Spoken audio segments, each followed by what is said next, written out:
ಕೆನಡಾದಲ್ಲಿ ಕನ್ನಡಿಗ ಚಂದನ್ ಕಗ್ಗೊಲೆ ಪ್ರಕರಣಕ್ಕೆ ಸಂಬಂಧಪಟ್ಟಂತೆ ಕೆನಡಾದ ಟೊರೆಂಟೊದಲ್ಲಿ ಚಂದನ್ ಅಂತಿಮ ದರ್ಶನಕ್ಕೆ ಅವರ ಸ್ನೇಹಿತರು ವ್ಯವಸ್ಥೆಯನ್ನು ಮಾಡಿದ್ದಾರೆ. ಲೋಟಸ್ನಲ್ಲಿ ಅಂತಿಮ ದರ್ಶನಕ್ಕೆ ವ್ಯವಸ್ಥೆಯನ್ನು ಮಾಡಲಾಗಿದೆ.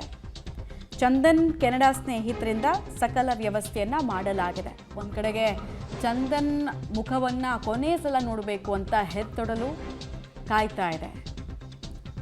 ಜೀವ ಹಿಂಡೋಷ್ಟು ನೋವಲ್ಲಿದ್ದಾರೆ ಕುಟುಂಬ. ಇನ್ನೊಂದು ಕಡೆಗೆ ಅವರ ಸ್ನೇಹಿತರು ಪಾಪ ಅವರೇ ಅಲ್ಲಿ ಗೊತ್ತು ಗುರಿ ಇಲ್ಲದ ದೇಶ ಅದು. ಹೀಗಾಗಿ ಅವರೇ ಅಲ್ಲಿ ಕೊನೆಯ ಅಂತಿಮ ದರ್ಶನದ ವ್ಯವಸ್ಥೆಯನ್ನು ಮಾಡ್ತಾ ಇದ್ದಾರೆ ಅನ್ನೋದು ತಿಳಿದು ಬರ್ತಾ ಇದೆ. ಚಂದನ್ ಜನಾನುರಾಗಿಯಾಗಿದ್ದರು.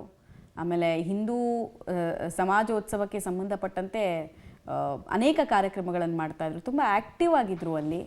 ಹೀಗಾಗಿ ಜನಸಂಪರ್ಕ ದೊಡ್ಡದಾಗೇ ಇತ್ತು. ಅಂತಿಮ ದರ್ಶನದ ವ್ಯವಸ್ಥೆಯನ್ನು ಮಾಡಲಾಗಿದೆ. ಇನ್ನೊಂದು ಕಡೆಗೆ ಕುಟುಂಬ ಶೀಘ್ರಾತಿ ಶೀಘ್ರ ಮಗನ ಮುಖವನ್ನು ಕೊನೆಯ ಬಾರಿ ನೋಡೋದಕ್ಕೆ ಅವಕಾಶ ಮಾಡಿಕೊಡಿ ಅಂತ ಭಾರತದಲ್ಲಿ ಕಾಯ್ತಾ ಇದ್ದಾರೆ. ಬದುಕಿನ ಸಂಧ್ಯಾ ಕಾಲದಲ್ಲಿದ್ದಾರೆ ಅವರ ಫ್ಯಾಮಿಲಿ, ಅಂದರೆ ಅವರ ತಂದೆ ತಾಯಿ. ಯಾವ ತಂದೆ ತಾಯಿಗೂ ಕೂಡ ಇಂಥ ನೋವು ಯಾರ ವಿಚಾರದಲ್ಲೂ ಬರಬಾರ್ದು, ಬಂದಿದೆ. ಇದಕ್ಕೆ ವಿಧಿ ವಿಪರೀತ ಅನ್ನೋದು.